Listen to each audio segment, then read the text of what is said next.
श्री स्वामी समर्थ. नमस्कार. तुम्हा सर्वांचं आपल्या चॅनलमध्ये खूप खूप मनापासून स्वागत आहे. श्रावण महिना आता सुरू झालेला आहे. माझ्या सगळ्या स्वामी भक्तांना पवित्र श्रावण महिन्याच्या खूप साऱ्या शुभेच्छा. प्रत्येकाने जास्तीत जास्त सेवा प्रत्येकाच्या घरात घडून दे हीच महाराजांच्या चरणी प्रार्थना करते. श्रावण महिन्यातील शुक्ल पक्षातील पंचमीला आपण नागपंचमी साजरी करत असतो. आजच्या व्हिडिओमध्ये नागपंचमी घरच्या घरी कशी साजरी करावी त्या संदर्भातली माहिती आहे. योग असा आहे की नागपंचमीलाच पहिल्याच दिवशी श्रावण सोमवार आलेला आहे. तर मग भावाचा उपवास कधी धरावा, तो कधी सोडावा त्या संदर्भातली पण माहिती आज आपण बघणार आहोत. नागपंचमी या दिवशी नागांप्रती कृतज्ञता व्यक्त करण्याचा दिवस आहे. आता या नागपंचमीमध्ये प्रत्येक गावामध्ये प्रत्येक समाजामध्ये आपापली वेगवेगळी पद्धत आहे. आजही गावागावामध्ये वारुळ असतात. वारुळाच्या अवतीभोवती जाऊन लोक नागांची पूजा करत असतात आणि या दिवशी नागिन यांच्यासोबतच त्यांची 2 पिल्लांची सुद्धा पूजा करायची असते. काही ठिकाणी या दिवशी नाग नरसोबा लावला जातो. बघा, नागपंचमी खरं तर नागाला रानावनातच राहायला आवडतं. त्याला आपल्यासारख्या लोकांमध्ये आवडत नाही. त्यांना पवित्रता त्यांना आवडते, त्यांना सात्विकता आवडते. माणसासोबत राहायला त्यांना अजिबात आवडत नाही. पण आपल्याला माहिती आहे की सगळीकडे हिरवळ झालेला आता आणि नागोबा बऱ्याच ठिकाणी असं बघायला मिळतं की गावाकडे अजून पण ती पद्धत आहे की नागोबा आपल्या घरी येतात किंवा कोणी माणूस आहे जे नागांना आपल्या घरी घेऊन येतात, त्यांची आपण पूजा करत असतो. आणि असं म्हणतात की नागपंचमीला नागदेवतांची पूजा केल्याने जर तुमच्या पत्रिकेतला जर कालसर्प दोष होत नाही, कारण शांती करा, मग जर दोष आहे तर तो कमी होण्यासाठी आपल्याला नागपंचमी साजरी करायची असते आणि नागोबाची पूजा करायची असते. नागपंचमीच्या दिवशी आवर्जून आपल्याला नागदेवतांची पूजा करायची आहे. आता घरातल्या घरात करायची आहे. ती कशी करायची आहे ते तुम्हाला सांगते. त्याच्यानंतर येतो भावाचा उपवास. जसं मी तुम्हाला सांगितलं, काही राज्यात, काही ठिकाणी, काही भागात अगदी गाव बदलले की वेश बदलते, तिकडच्या चालीरीती बदलत असतात, तिकडचे खानपान बदलत असतं. त्याच पद्धतीने व्रत करण्याचे पण थोडेफार नियम असतात. काही ठिकाणी असं आहे की पंचमीला उपवास धरतात आणि तो दुसऱ्या दिवशी सोडतात. काही ठिकाणी असं आहे की पंचमीचा उपवास असतो तो संध्याकाळी सोडला जातो. तुमच्याकडे काय पद्धत आहे ती तुम्ही फॉलो करा. मी काय सांगते, कोण काय सांगतं नाही.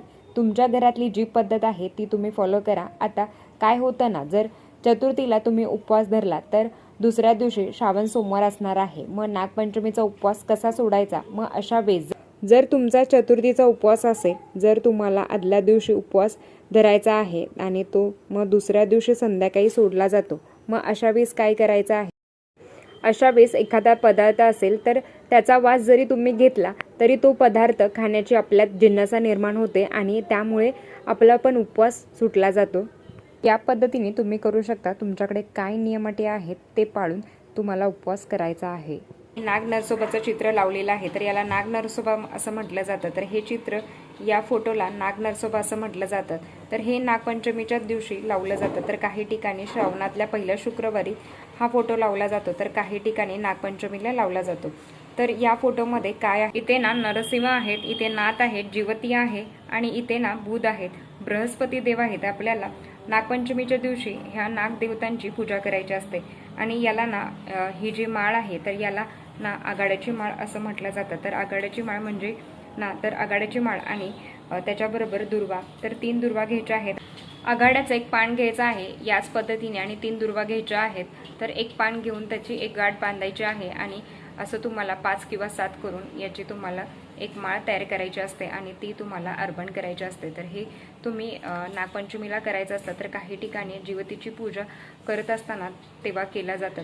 तुमच्याकडे जो काही नियम आहे तर त्या पद्धतीने केलं जातं. आता आपल्याला घरातल्या घरात कशी पूजा करायची आहे ते आपण बघणार आहोत. तर आता बघा, नागपंचमीला तुम्ही नागाचं चित्र काढून जरी पूजा केली किंवा नागदेवतांची छोटीशी मूर्ती मिळते तर त्याची सुद्धा पूजा केली तरी चालेल किंवा चित्र काढून केलं तरी चालेल. किंवा इथे मी बघा तांदळाने नाग आणि नागिन आणि त्यांची 2 पिल्लं काढलेली आहेत. यांची आपल्याला पूजा करायची आहे. प्रत्येक गावामध्ये प्रत्येक समाजामध्ये आपापली वेगवेगळी पद्धत असते पूजा करण्याची. तुमच्याकडे जी पद्धत आहे तर त्या पद्धतीने तुम्ही नागदेवतेंची पूजा करू शकता. आता बघा, इथे मी नाग आणि नागिन आणि त्यांची 2 पिल्लं काढलेली आहेत. तर यांना आपल्याला हळद कुंकू अक्षदा अर्पण करून घ्यायचं आहे.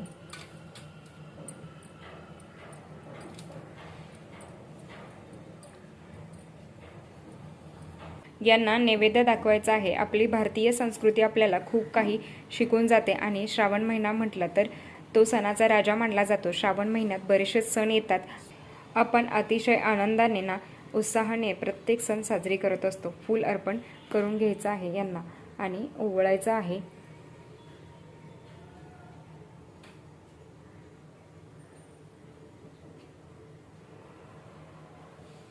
आता नैवेद्य म्हणाल तर नैवेद्याला तुम्ही काय दाखवायचं आहे, जसं मी तुम्हाला सांगितलं की इथे तुम्ही लाह्या आणि फुटाणे याचा नैवेद्य तुम्हाला इथे अर्पण करायचा आहे। आणि भले तुम्ही वारुळ्याची जरी पूजा केली तरी सुद्धा तुम्हाला लाह्या आणि फुटाणे याचाच नैवेद्य दाखवायचा असतो आणि त्याच्याबरोबर दुधाचा सुद्धा तुम्हाला नैवेद्य दाखवायचा आहे। तर अतिशय साध्या पद्धतीने बघा, साध्या पद्धतीने आपल्याला नागपंचमी साजरी करायची आहे। नागपंचमी म्हटलं तर इथे ते नियम आता पहिल्यासारखे नियम कोणी पाळत नाही। कोण म्हणतं की आम्ही कामावर जातो किंवा काही प्रत्येकाचे जे काही अडचणी असतात, मग काही नियम आहेत।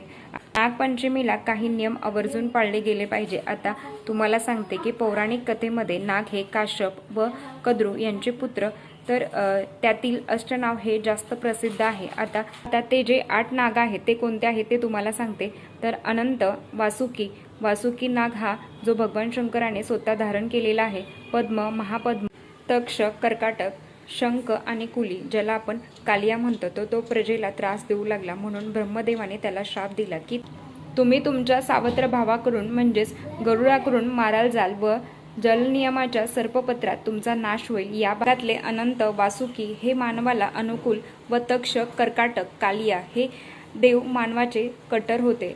या दोन्हीही प्रकारच्या नागाची पूजा केली जाते। त्याच्याबरोबर नागपंचमीला आपल्याला कृतज्ञता व्यक्त करण्यासाठी, कारण शेतकऱ्यांच्या बऱ्याचशाच काही ठिकाणी नाग हा खूप चांगले कामं करत असतो।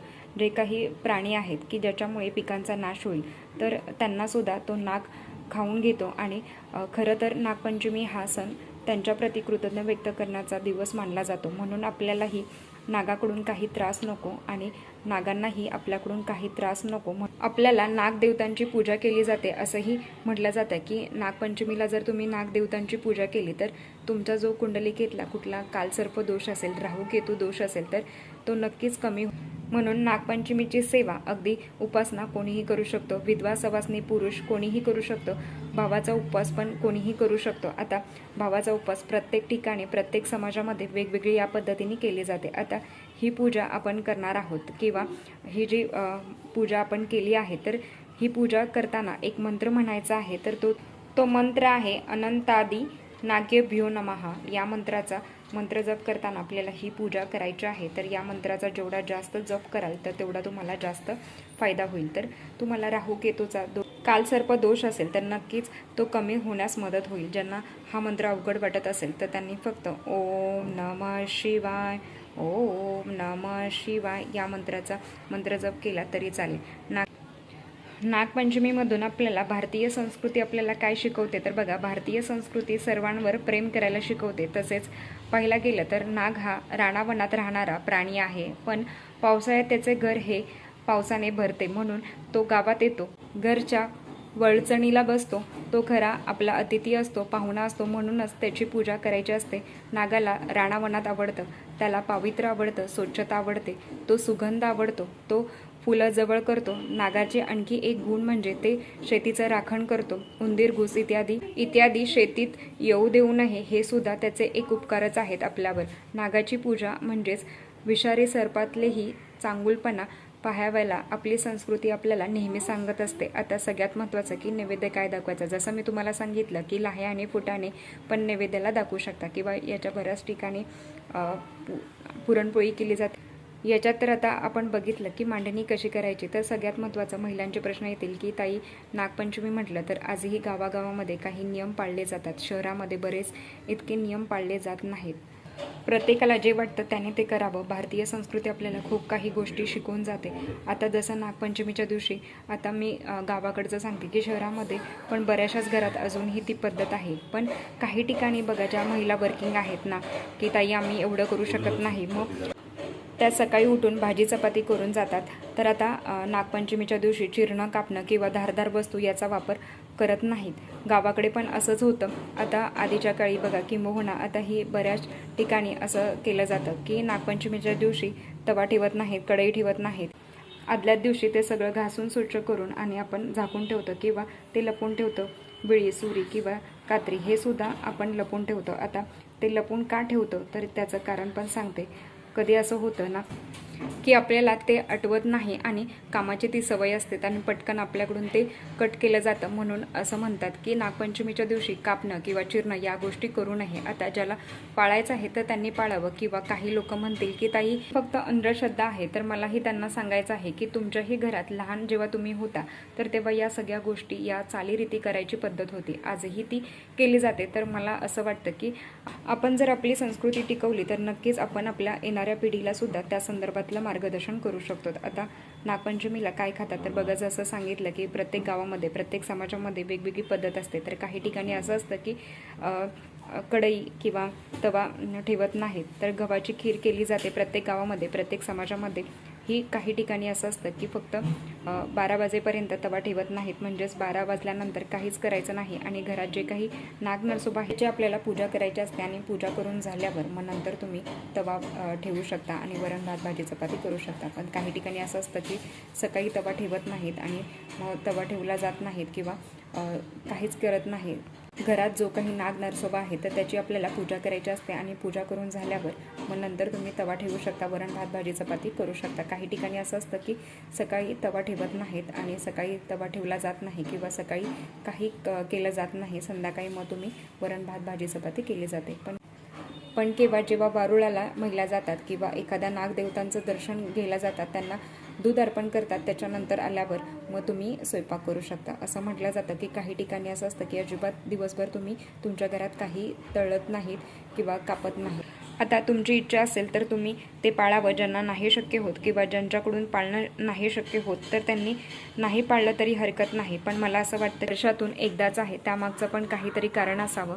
आणि जर जुने माणसं जर असं सांगायचे की नागपंचमीला कापणं वगैरे किंवा तवा वगैरे ठेवणं, तर आपल्याला पण कुठेतरी तो कालसर्प प्रभाव असतो. आजकाल कुंडलिकेमध्ये आपण गुरुजींना दाखवलं तर ते थोडाफार प्रभाव सांगतात की तुम्हाला पितृदोष आहे, कालसर्प दोष आहे. मग अशा वेळेस आपण खूप घाबरतो.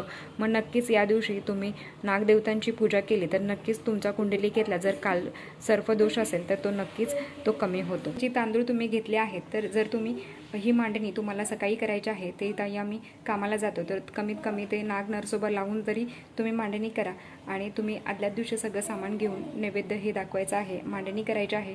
जे काही तांदूळ आहेत ना तर ते दुसऱ्या दिवशी पक्ष्यांना घाला, तुमच्या धान्यात वगैरे टाकू नका. नाग नरसोबा जेव्हा लावतो तो डायरेक्ट पोळ्याच्या दिवशी काढायचा असतो, तर म्हणजे तुम्ही महिनाभर तसाच असणार आहे आणि लगेच काढायची घाई करू नका. म्हणून तो चिटकवताना अशाच ठिकाणी चिटकवा की आपण त्याची पूजा केली जाईल आणि त्याला वारंवार काढायची गरज पडणार नाही. आणि खरं तर ते काढायचं नाही आहे, हे फक्त जेव्हा पोळा येतो त्याच दिवशी ते तुम्हाला सांगते. तर ते कसं काढायचं, काय काढायचं, जो लाह्या फुटाने नैवेद्य आहे तर तो तुम्ही स्वतः ग्रहण करू शकता, घरातल्यांना पण देऊ शकता. दुधाचा नैवेद्य आहे, तुम्ही स्वतः ग्रहण करू शकता, घरातल्यांना देऊ शकता.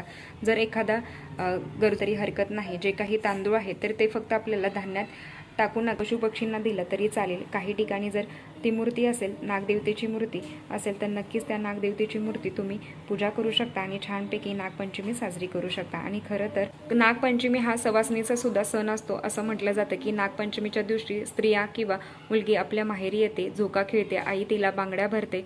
आजही गावागावामध्ये ही पद्धत आहे की नागपंचमीच्या दिवशी माहेरीपणासाठी मुलगी माहेरी जाते. आणि झोका जर म्हटलं तर गावागावामध्ये आधी, म्हणजे आता शहरामध्ये कुठल्याच प्रकारचे झोके बघायला मिळत नाहीत. आधी असं व्हायचं की आपण सुद्धा खेळत होतो की मोठे असे लिंबाच्या झाडाला छानपैकी झोके टांगत असायचे आणि सगळ्या बायका छानपैकी झोके खेळत असायचे.